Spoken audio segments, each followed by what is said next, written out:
আমার উম্মত কিভাবে জাহান্নামের আগুনে জ্বলবে, এই চিন্তায় চিন্তায় আমি রসুলের দাড়ি পাইখা গেল, আমি রসুলের পিঠ গুজা হয়ে গেল।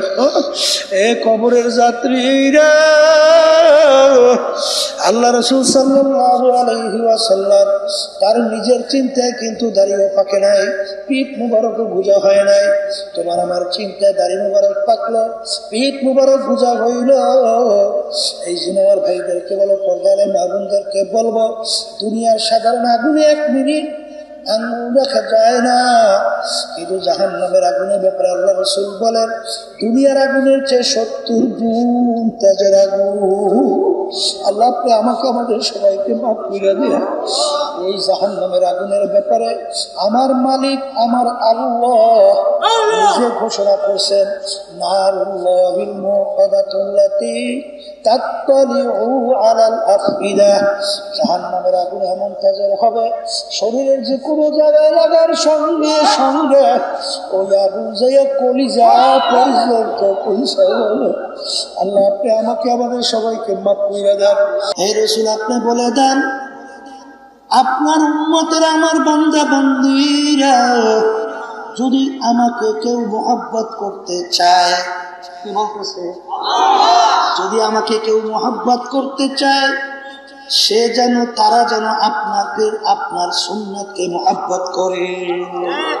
আপনার এই কথা শোনার পরে অর্থাৎ সে যেন আপনাকে মহব্বত করে, সেজন্য আপনাকে, এই জন্য এক শ্রেণী আমার বাজানরা আল্লাহর হাবিবের মহব্বতের পরিচয় দিতে যাইয়া নামাজ নাই, রোজা নাই, পর্দা নাই, সুন্নাত তো নাই, বরঞ্চ আল্লাহর হাবিবের নাম শুনলে চুমা দিতে ভুল করে না, আবার বুক থাবড়ায়, আবার বুকের ভিতরে ছুরি লাগায়। কথা ঠিক না বা ঠিক? সে প্রমাণ করতে চায় আমি আল্লাহর হাবিবের মহব্বতে, আমার বরিশালী এর বলি গদ গদ, মানে মহব্বতের একটা শেষ পর্যায়ে। কথা ঠিক? এই এরকম আল্লাহর হাবিবের নাম শুনলে চুমা দেওয়া, বুক থাবড়ানো, এই বুকের ভিতরে ছুরি নিয়ে কাটা, এইটা মহব্বতের পরিচয়? হ্যাঁ, আল্লাহ রাসূল কি বলছে? আমাকে যদি মহব্বত করতে চাও, মান আহাব্বা সুন্নতি ফাকাদ আহাব্বানি। আমার মহব্বত যদি কেউ পাইতে চাও, তাহলে আমার সুন্নতকে মহব্বত করলে আমার মহব্বত পাবা। এই আমি বলছি না, আল্লাহ রাসূল বলছেন। মুখ খুলে বলেন, মুখ খুলে বলেন। তাহলে আল্লাহর রসুলের মহব্বত আল্লাহর হাবিবের সুন্নতের মধ্যে। কথা ঠিক না বে ঠিক? এখন আমার বাজানদেরকে বলবো, এক শ্রেণী আমার বাজানরা আছে, শরীয়ত যেটাকে যে অবস্থায় রাখছে ওই অবস্থায় রাখাও হইল শরীয়ত। ফরজকে ফরজের জায়গায়, ওয়াজিবকে ওয়াজিবের জায়গায়, সুন্নাতকে সুন্নাতের জায়গায়। কিন্তু অনেকে আবার সুন্নাত না, এমন পর্যায়ে নিয়ে ওইটা গুরুত্ব দেয় মনে হয় ফরজের চেয়েও বেশি। আসলে না, যেমন কেউ রাগ করবেন না, এক শ্রেণী আমার বাজানরা আছে, শোনেন, আল্লাহ হাবিব সাল্লাল্লাহু আলাইহি ওয়াসাল্লামের নামে যখন দুরূদ শরীফ পড়ে তখন লাফাইয়ে দাঁড়াইয়ে যায় না, আসতে কয়। যদি কেউ না দাঁড় হয় তাইলে রাগ হইয়া যায়। আসলে এই বেটা, তুই তো কোনো মুসলমানের মধ্যেই নাই, কেন দাঁড় হইল না? কথা ঠিক? আমাদের তরিকের নিয়ম শুনে, আমাদের হাজী ইমদাদুল্লাহ মুহাজির মক্কি রাহমাতুল্লাহি আলাইহি এই তরিকার একজন মুরব্বী না, তার কাছে মুরিদ হয়েছিল রশিদ আহমদ গাঙ্গুহি রাহমাতুল্লাহি আলাইহি, এই হাকিমুল উম্মাহ আশরাফ আলী থানভী রাহমাতুল্লাহি আলাইহি, হাজী ইমদাদুল্লাহ মুহাজির মক্কি রাহমাতুল্লাহি আলাইহি তার পীর, কার পীর? রশিদ আহমদ গাঙ্গুহি রাহমাতুল্লাহি আলাইহি, ইমদাদ আশরাফ আলী হাকিমুল উম্মাহ থানভী রাহমাতুল্লাহি আলাইহি, এদের মুরব্বী না। কিন্তু হাজী ইমদাদুল্লাহ মুহাজির মক্কি রাহমাতুল্লাহি আলাইহি তিনি দাঁড় হইতেন। তিনি কি হইতেন? দাঁড় হইতেন। কিন্তু রশিদ আহমদ গাঙ্গুহি রাহমাতুল্লাহি আলাইহি, হাকিমুল আশরাফ আলী থানভী রাহমাতুল্লাহি, তিনি ওই মজলিসে বসা থাকতো, তারা দাঁড়াইতো না। এখন হাজী ইমদাদুল্লাহ মুহাজির মক্কি রাহমাতুল্লাহি বলেন, বাবা তোমরা যে অবস্থায় আছো ঠিক আছে, আর আমি যে অবস্থায় আছি আমাকে ছাড়িয়ে দাও। কথা বুঝেন না? বুঝেন নাই? এর অর্থ কি? তার হওয়া কোনো সুন্নাত না, ওয়াজিবও না, ফরজও না, কিন্তু এক শ্রেণী যারা ফরজ মনে করবেন গুলুফিদ দিন, গুলুফিদ বলেন, গুলুফিদ দিন, দিনের ভিতরে বাড়াবাড়ি, আর দিনের ভিতরে বাড়াবাড়ি সম্পূর্ণ হারাম। আবার কেউ দাঁড় হইছে, এটাকে ফরজ মনে করে নাই, ওয়াজিব মনে করে নাই, সুন্নাত মনে করে নাই, এমনি দাঁড় হইছে। আবার এইটা কেউ বাধা দিতে যাইয়া ওখানে আবার কতলকে তাল অর্থাৎ ঝগড়া বাজাইয়া আবার এলাকা নষ্ট করিয়েন না, মারামারি করিয়া আবার মাথা বাড়াইয়েন না। কথা বোঝেন নাই? বোঝেন বোঝেন। এখন আমার বাজানদেরকে বলি, শোনেন, এই ইমানের পরে সবচেয়ে গুরুত্বপূর্ণ আমলের নাম কি? বলেন নামাজ। সবচেয়ে গুরুত্বপূর্ণ আমলের নাম কি? নামাজের ভিতরে মূলত 4টা কাজ। কয়টা? বলেন দাঁড়ানো, রুকু, সেজদা, বসা, এই 4 কাজ না? আচ্ছা, নামাজের ভিতরে কি দুরূদ শরীফ আছে না নাই? আচ্ছা, দাঁড়াইয়ে দাঁড়াইয়ে নামাজের ভিতরে দুরূদ শরীফ পড়ছেন কেডা? আসতে কয়। সেজদার মধ্যে পড়ছেন কেডা? আচ্ছা, তাও পড়েন নাই। রুকুর মধ্যে পড়েন নাই। নামাজের দুরূদ শরীফ আছে না? কোন সময় পড়ছে? হ্যাঁ, আচ্ছা, বসা অবস্থায় পড়ছে। এই যখন দুরূদ শরীফ পড়ছে তখন আল্লাহ রাসূল সাল্লাল্লাহু আলাইহি ওয়াসাল্লাম নাম আসছে? আসে নাই? আচ্ছা, যদি আল্লাহ হাবিবের নাম আসলেই যদি দাঁড়াইতে হয়, তাহলে আপনি নামাজের ভিতরে দাঁড়াই হলেন না কেন? কত মনে হয় বুঝাইতে পারছি কিনে দাঁড়িয়ে? হ্যাঁ, তখন দাঁড়াইলে নামাজ থাকবে? নামাজ থাকবে? নামাজ দেই নষ্ট। এই কথা ঠিক নেবেন? তাহলে আমার বাজানদেরকে বলবো, এইটা শরীয়তের ভিতরে বাড়াবাড়ি করা যাবে না। কথা ঠিক না? ঠিক। কথা বেশি লম্বা না, সংক্ষেপ বলছি। যেই কথা বলতে চাইছিলাম, আল্লাহ কি বলছেন? সিরাতাল্লাযীনা আন'আমতা আলাইহিম, হে আমার মালিক, তুমি আমাদেরকে ওই পথে চালাও যেই পথে, যেই পদ্ধতিতে, যেই আমল করার পরে আপনি খুশি হইয়া যাদের উপরে নেয়ামত বর্ষণ করছেন তাদের পথে আমাদেরকে চালান। কি কথা কন? এখন এরা কারা? এরা কারা? এইটা নিয়ে ঝামেলা আছে। এইটা নিয়ে কি ঝামেলা আছে? এরা কারা? অন্য আয়াতে আল্লাহ রাব্বুল আলামিন বলেন, মিনান নাবিয়িনা ওয়াস সিদ্দিকিনা ওয়াস শুহাদাই ওয়াস সালিহিন ওয়া হাসুনা উলাইকা রাফিকা। সবাই বলি সুবহানাল্লাহ। এই আল্লাহর নিয়ামত কাদের উপরে বর্ষিত হয়েছে? বলেন নবীদের উপরে, বলেন সিদ্দিকদের উপরে, বলেন শুহাদায়ে কিরামদের উপরে, বলেন তাবিঈন, তাবে তাবিঈন, উলামায়ে মুতাকাদ্দিমিন, এক কথায় যারা সাহাবায়ে কিরামদের নমুনা নিয়ম অনুযায়ী চলছে তাদের উপরে, নেককার পরহেজগার সলিহিন বান্দাদের উপরে। কি জোরে বলেন, কথা ঠিক না বা ঠিক? এখন আমার বাজানদেরকে বলবো, পর্দা আলে মা বোন যারা শুনছেন, অনেকের আমার কথা ভালো নাও লাগতে পারে, অনেকের আমার কথা ভালো নাও লাগতে পারে, কথা ঠিক না ঠিক?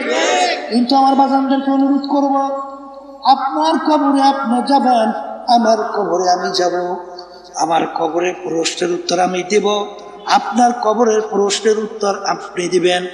যদি আমি কোনো ভুল বইলে থাকি, উলামায়ে কেরাম স্টেজে আছে, মাঠেও আছে, ভুল হইলে বলেন আপনি হুজুর ভুল বলছেন। কি কথা কন না কা? যদি ভুল না হয়, আমি আমার বাজানদেরকে বলবো, কবরে কিন্তু কোনো পীরের পরিচয় না, কোনো দলের পরিচয় নাই, কোনো বংশের পরিচয় নাই, কোনো পদের পরিচয় নাই। কেউ যদি পরিচয় দাও আমি চরমনের মুরিদ, যথেষ্ট, আর লাগবে না। কি মাপ পাইবেন না? কি চরমনের কথা কই মাপ পাইবেন না? পাবেন, পাবেন, কোনোদিন সম্ভব না। যদি কেউ বলে আমি ফুরফুর, আমি জয়পুর, আমি রাজার বারাক, আমি দেওয়ানবাগ, আমি মাঝভান্ডার, আমি সুরেশ্বর, আমি চন্দ্রপাড়া, আমি আওয়ামী লীগের লোক, আমি বিএনপির লোক, আমি জাতীয় পার্টির লোক, আমি অমুক বংশের লোক, এই কবরের যাত্রীরা কবরে প্রশ্ন কয়টা? মুখ খুলে বলেন, এই কয় প্রশ্ন? এক নম্বর প্রশ্ন মুখস্থ রেখে যাইয়েন, মান রব্বুকা। দুই নম্বর ওয়ামা দীনুকা। তিন নম্বর ওয়ামান নাবিয়ুকা। এই তিন প্রশ্নের মধ্যে কোথাও কি পাইলেন তুমি চরমনাইর কিনা, সারসি না, মাইজবান্ডার, সুরেশ্বর রাজার বাগদাবান্ধা আইসেন? হ্যাঁ, তিন প্রশ্নের মধ্যে নাই নাই নাই নাই। পীরের জন্য প্রশ্ন তিনটা, মুরিদের জন্য প্রশ্ন তিনটা, এই আলেমের জন্য প্রশ্ন তিনটা, রাস্তার ফকিরের জন্য প্রশ্ন তিনটা। কথা ভুল না ঠিক? এই কবরের যাত্রীরা যদি কোনো পীরের পরিচয়, কোনো বংশের পরিচয় কবরে যদি চলতো বাজান, আল্লাহ রাসূল সাল্লাল্লাহু আলাইহি ওয়াসাল্লাম দুনিয়ায় থাকা অবস্থায় তার কলিজার টুকরা সন্তান ফাতেমা রাদিয়াল্লাহু তাআলা আনহা তাকে দুনিয়ায় থাকা অবস্থায় ইঙ্গিত করে বলছিলেন, ইয়া ফাতেমা তু আনকিজি নাফসাকি মিনান নার। ও ফাতেমা রে, দুনিয়ায় থাকা অবস্থায় নিজে আমল করো, জাহান্নামের আগুন থেকে বাঁচো। ও ফাতেমা, এরপরে অন্ধকার কবরে যাই আসো। ফাতেমা যদি কবরে এই পরিচয় দাও, আল্লাহ রাসূল বলেন, ফাতেমা রে, এই পরিচয় কবরে কোনো কাজ হবে না। এ কবরের যাত্রীরা, আল্লাহ রাসূল সাল্লাল্লাহু আলাইহি ওয়াসাল্লাম যদি তার মেয়ের ব্যাপারে কবরে কোনো নাজাতের গ্যারান্টি দিতে না পারে, এমন কোন বাবা আছে, এমন কোন পীর আছে, এমন কোন উস্তাদ আছে, এমন কোন উস্তাদদের উস্তাদ আছে, সে তোমাকে আমাকে নাজাত করে জান্নাতের ব্যবস্থা করতে পারবে? জোরে বলো পারবে? হ্যাঁ, জোরে মুখ খুলে বলো পারবে, পারবে। যদি নাই পারে আমার বাজানদেরকে বলবো, বাজান ভালো করে বোঝো, আমি ভাত খাইলে আমার পেট ভরে, বাজান আমার পীর ভাত খাইলে আমার পেট কিন্তু ভরে না। কি ভরে? এই আমি যদি ভাত খাই আপনার পেট ভরে? হ্যাঁ, এই তোমাকে যদি পিঠান দেয়, ওই পিঠানের ব্যথা আমি পাই না, তুমি খাও। আসতে কে পা? কে পা? তোমার কবরে তুমি যাবা, আমার কবরে আমি যাব। তোমার কবরের প্রশ্নের উত্তর তুমি দিবা, আমার কবরের প্রশ্নের উত্তর আমি দেব। বাজান এই কথা এত গুরুত্ব দিয়া কেন বলি? ভালো করে বুঝো, দুনিয়ার ভিতরে এমন কোনো কিতাব নাই, এমন কোনো বই নাই, এমন কোনো দার্শনিক নাই, এমন কোনো বৈজ্ঞানিক নাই, এমন কোনো ডাক্তার নাই, এমন কোনো বুদ্ধিমান কেউ নাই যে বলবে আমার লেখনীতে কোনো ভুল নাই, আমার আবিষ্কারে কোনো ভুল নাই। পারছে বলতে? যেরকম বলতে পারছে? হ্যাঁ, বলতে পারছে। একমাত্র একটাই কিতাব দুনিয়ার মধ্যে যার শুরুতে লেখা আছে যালিকাল কিতাব লা রাইবা ফীহি। এই যে কিতাব দেখো, এই কিতাবের ভিতরে ভুল সন্দেহ বলতে কিছু নাই। এই কবরের যাত্রীরা এই বুঝার শক্তি, চিন্তা করার শক্তি, এই যে বুঝবার শক্তি কিন্তু আমার মালিক মানুষকে দান করছে। তাদেরকে এইটা গরুরাই বুঝবে, ছাগলরাই বুঝবে? এই গরু খুব আদর করি আমরা, পালি না? হ্যাঁ, মালিক সুন্দর গাছও নিয়ে আসছে, খুব দামি একটা চারা বিদেশ থেকে সংগ্রহ করছে, কষ্ট হয়েছে কম না, মায়ার চারা না, মায়ার না, লাগাইছে, লাগাইয়া গরুকে বুঝায়, গরু তোরা আমি আদর করি, আর তোরে ভালো ভালো খাদ্য যা লাগে সবই দেব, কিন্তু গরু আমি এই গাছটা খুব কষ্ট করে সংগ্রহ করছি, আর আমার কাছে ওইটা খুব খুব মায়া, এইটা কিন্তু তুই খাইস না, এইটা বুঝে এই টুজে এই গরুরে ছাড়িয়ে দেবে। গরুর সামনে যদি ওই গাছ পড়ে, আম গাছ, ও তো না খাই এই পাশ দিয়া যাবে, যাবে যাবে, প্রথম জিপেটা বাড়ি করিয়ে একটা ফয়েস দেবে, কারণ ওই বুঝ আল্লাহ গরুর মধ্যে দেয় নাই, এই বুঝ আল্লাহ দান করছে মানুষের মধ্যে। এ মানুষ, তোমার ভিতরে এই বুঝ ব্যবস্থা থাকার পরেও যদি তুমি না বোঝো না ইমান মজবুত করো, কোরআন এবং হাদিস অনুযায়ী না চলো, তাইলে নিজের কপাল নিজে পড়তেছো, নিজে পড়ছো। এই কথা ঠিক না ভাই? ঠিক। মনে করছেন আমরা হুজুররা কিছু বুঝি না? বাজান, দুনিয়া কিন্তু শান্তির জায়গা না। এই যে দেখেন, কে কখন কোন সময় কিভাবে যাবে তোমারও জানা নাই, আমারও কিন্তু জানা নাই। এই যে গত মাসের আগের মাস দেখছেন আগস্টে, হ্যাঁ জুলাইতে শুরু হয়েছে এই যে কোঠা বিরোধী সংগ্রামে ছাত্ররা, তাদের কত ভবিষ্যৎ চিন্তা। এই বড় বড় অফিসার হবে, বড় শিক্ষিত হবে, বড় ব্যবসা করবে, অনেক কিছু করবে, সমাজের পথ পরিবর্তন করবে। শত শত ছেলে মেধাবী মেধাবী পাখির মতো গুলি করে ওদেরকে রাস্তায় লুটিয়ে ফেললো। আজকে ওরা দুনিয়ার আলো আর দেখতে পায় না। ওরা কি বুঝছিল আমার জীবনের বাতি ওখানেই শেষ হবে? জোরে কর। আজকেও যখন দেখা করে এই ওরা বলতেছে হুজুর ওর বুকের ভিতরে গুলি লাগছে, ও আবার বাড়ি করে দেখায় হুজুর এই গুলি দাগ দেখতেছে। হ্যাঁ, কে কখন কোন সময় কিভাবে চলবে, কে কখন কোন সময় কিভাবে কবরে রওনা করবে কার জানা আছে? আর একটু আসতে কর। আছে আছে।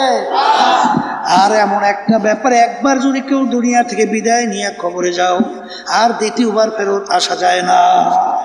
যা যা যা, জোরে খাও যায়। আর দুনিয়া মাজরাতুল আখিরাত, এই দুনিয়াটাই হলো আখিরাতের সম্বল, সম্পদ, ফসল কামাই করার জায়গা।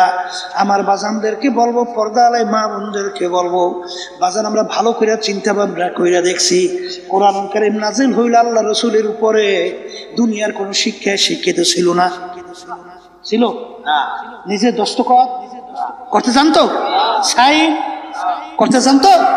হ্যাঁ, আল্লাহ রসুল প্রমাণ রাখতেন কিভাবে? আঙ্গুল মোবারকে আংটি ছিল, আংটি দিয়ে সিন মারতো। আল্লাহ তাকে দুনিয়া কোনো শিক্ষা শিক্ষিত বানায় নাই। কারণ কি? দুনিয়াদার নাস্তিকের দলেরা, বেঈমানের দলেরা বলার সুযোগ পেত। লোকটা মেধাবী ছিল, বড় শিক্ষিত ছিল, পণ্ডিত মানুষ ছিল, কোরআন কারীম নিজে লেখে ফেলছে। এটা বলতে সুযোগ না পায়, এই জন্য আল্লাহ দুনিয়া কোনো শিক্ষা শিক্ষিত হইতেও দেয় না। সেই আল্লাহর হাবিবের উপরে ছোট বই না 30 পারা কোরআন কারীম নাজিল হইল, যার শুরুতে লেখা আছে যালিকাল কিতাব লা রাইবা ফীহি। সুবহানাল্লাহ। হ্যাঁ, আজ পর্যন্ত এত বৈজ্ঞানিক, এত দার্শনিক, এত জ্ঞানী পণ্ডিত দুনিয়ার থেকে বিদায় হলো, কোরআন কাজে ভুল বের করতে পারলো? আর একটু আসতে কর।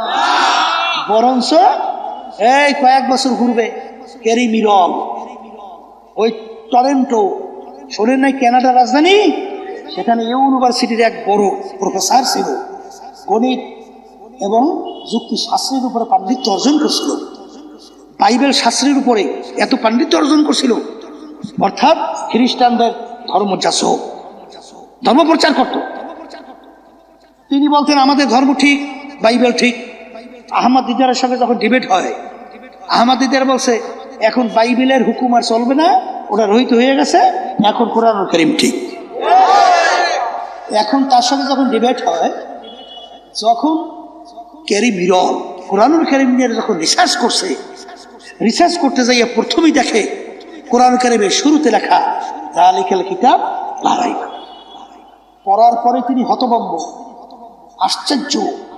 দুনিয়া সৃষ্টির ইতিহাসে এরকম ঘটনা তো নাই যে কোনো লেখক, কোনো দার্শনিক, কোনো বৈজ্ঞানিক কেউ চ্যালেঞ্জ দিতে পারছে যে আমার দর্শনে কোনো ভুল নাই, আমার লেখায় কোনো ভুল নাই। পারছে? চ্যালেঞ্জ দিতে পারছে? তো একটা কিতাব যার শুরুতে লেখা আছে কোনো ভুল নাই। এরপরে তিনি আরো রিসার্চ করছে, রিসার্চ করে দেখে যে বর্তমান বৈজ্ঞানিকের যুগে কোরআন কারীমের সঙ্গে তো ভুল অনেকটাই বের হওয়ার কথা। কারণ তখন তো বিজ্ঞান ছিল না, তখন তো কোনো টেলিফোন ছিল না, তখন কোনো ফ্যাক্স ছিল না, কোনো ইন্টারনেট ছিল না, কোনো ফেসবুক ছিল না, কোনো স্যাটেলাইট ছিল না তখন। আর এখন বর্তমানে কোরআন কারীমের সঙ্গে কি টক্কর তো লাগবেই, এইটাই তো বাস্তবতা। কিন্তু তিনি যত রিসার্চ করে, সমুদ্র সম্পর্কে কোরআন কারীমের ভিতরে আয়াত আছে না নাই, সেখানে রিসার্চ করে দেখে কোরআন কারীম যা যা বলছে 100 ভাগ কোরআন কারীম সমুদ্রের সঙ্গে মিলে যায়। সূর্য সম্পর্কে রিসার্চ করে, দেখে বর্তমানে বৈজ্ঞানিকরা সূর্যের ব্যাপারে যা আবিষ্কার করলো, কোরআনুল কারীমের ভিতরে যা বলছে হুবহু সব মিলে যায়। যেখানেই যাই রিসার্চ করে সেখানেই দেখে মিল, কোনো ভুল নাই। কথা বলছেন না? কিছুদিন আগে এক বিজাতি সূরা নামল নিয়ে যখন রিসার্চ করলো, কয়েকদিন আগে তিনি কোরআন কারীমের এই সূরা নিয়ে যখন রিসার্চ করতেছিল, তখন তিনি দেখে কোরআন কারীম সত্য, কালিমা পড়ে মুসলমান হয়ে গেছে। কথা ঠিক না? ঠিক। এই জন্য আমার বাজানদেরকে বলবো, পর্দার মা বোনদেরকে বলবো, কি কোরআন কারীম ঠিক না ঠিক? আর একটু আসতে কর। তা যদি ঠিকই হয় তাহলে আমার বাজানদেরকে বলবো, পর্দার মা বোনদেরকে বলবো, আজকে সাধারণ গরমের ভিতরে দুপুরে রৌদ্র সূর্যের আলো আমরা সহ্য করতে পারি না। 9,30,00,000 মাইল দূরে সূর্য, যার তাপ বেশি উপরের দিকে, তাপ কম নিচের দিকে। কি কিয়ামতের ময়দানে আল্লাহর রাসূল বলেন, এই সূর্য আমার মালিক 1 হাত বা 1.25 হাত মাথার উপরে উপর করে ছাইড়া দেবে। আল্লাহু আকবার। জমিনটা হবে তামার জমিন, ঘর নাই, বাড়ি নাই, পানি নাই, গাছ নাই। আজকে দুনিয়ার ভিতরে গাছপালা, ঘরের কোনো অভাব নাই। মানুষ যদি রোদ্রের তাপে সহ্য করতে না পারে, দৌড়াইয়া টিনের নিচে যায়, ঘরের ছাদের নিচে যায়, গাছের নিচে ছায়া যায়। কিন্তু কিয়ামতের ময়দান, কোনো গাছ নাই, বাড়ি নাই, ঘর নাই, ছাদ নাই, পানির কোনো ব্যবস্থা নাই। সূর্যের তাপে কিয়ামতের ময়দান পুইরা লাল চামড়ার মতো লাল হইয়া যাবে। আল্লাহ আপনি আমাকে, আমাদের সবাইকে মাফ করেন। ওই সময় আমার মালিক 7 প্রকার লোককে ডাইকা ডাইকা তার আরশে স্পেশাল ছায়া দান করবে। কয় প্রকার? আবার জোরে কর। কয় প্রকার লোক? এর ভিতরে 1 প্রকার ওই শ্রেণী আল্লাহর বান্দা বান্দি, ওই শ্রেণী আমার যুবকরা, যাদের যুবক বয়সটা আল্লাহর রাস্তায় কাটাতে পারবে। সুবহানাল্লাহ। কাদেরকে? কাদেরকে? আসতে কর। হ্যাঁ, যুবকদেরকে ডাইকে তখন আরো সে ছায়া দান করবে। হ্যাঁ যুবক, তোমরা কি চাও না ওই কঠিন অবস্থায় তোমাদের আল্লাহ আরো সে ছায়া দান করুক? কোন কোন যুবক হাত উঠাও তো, আল্লাহ দেখো। আল্লাহ আপনি কবুল করেন। আল্লাহুম্মা আমিন। আল্লাহু আকবার। আল্লাহ আপনি কবুল করে নেন। আর এক শ্রেণীর মানুষ ওই জাকিরিন, যারা নির্জনে গোপনে আল্লাহর জিকির করতে করতে ফাফাজাত আইনাহু, তাদের 2 চোখের থেকে পানি ছাড়বে, গুনার কথা মনে করবে, কাঁদবে, মালিকের সঙ্গে মাপ চাইবে। এই জাকিরিনকে আমার মালিক ডাইকা তার স্পেশাল আরশে ছায়া দান করবে। ওই শ্রেণী আল্লাহর বান্দা বান্দি, হুব্বু ফিল্লাহ, বুগযু ফিল্লাহ, যারা মোহাব্বত রাখবে ও দুনিয়াতে কার রাজি খুশির জন্য? বলেন আল্লাহর রাজি খুশির জন্য। আবার জোরে কোন? আল্লাহর রাজি খুশির জন্য। আর মোহাব্বত ছাড়বে ও কার রাজি খুশি? আবার কোন? একদিন আমার বাজানরা বলতে মা বলে দল করে, দল দল কি করে? হ্যাঁ, আবার একটু বাইরে বলে দলের সঙ্গে আমার রক্ত গোশত মিলে গেছে। ওরে আল্লাহর বান্দারা, মাগনা রক্ত পাইছো আর মাগনা গোশত পাইছো। 1 ফোঁটা রক্ত তৈরি করা শক্তি তাম দুনিয়া সবাই একাত্রিত হইয়া পারবে বানাইতে? 1 টুকরা গোশত পারবে বানাইতে? এই রক্ত গোশত নেয়ামত কার? মাগনা রক্ত পাইছো আর মাগনা গোশত পাইছো। হ্যাঁ, আর মাগনা মিলাও। এই আল্লাহর বান্দারা, পর্দারে মা বোনেরা, এই যারা নাকি এই জালেমদের সহযোগিতা করছে, দল করছে, এরা আল্লাহর মহব্বতের জন্যই তো এদের দল করছিল। এই খুনিদের যারা দল করছে আল্লাহর মহব্বতের জন্য করছে না? হ্যাঁ, কি আল্লাহর বান্দারা ভালো করে বোঝা লাগবে।